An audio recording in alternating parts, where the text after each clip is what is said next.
পেরিয়েছে অনেক সময়, বদলেছে কত কিছুই, শুধু রয়ে গেছে স্বজনহারাদের আর্তনাদ আর অপেক্ষা। এখনো আশায় আছেন, জীবিতই আছে হারিয়ে যাওয়া সেই প্রিয় মানুষটি।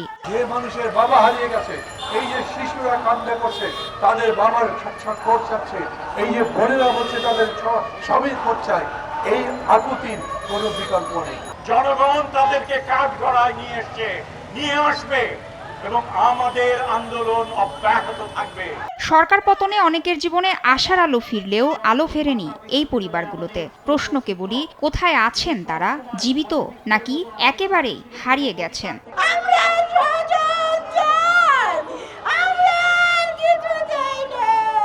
স্বামীকে কোথায় রেখেছে, কোথায় গুম করেছে, কোথায় হত্যা করেছে, যে জায়গায় হত্যা করে থাকুক না কেন সেই হত্যার সেই বিশ্লেষণ আমরা চাই।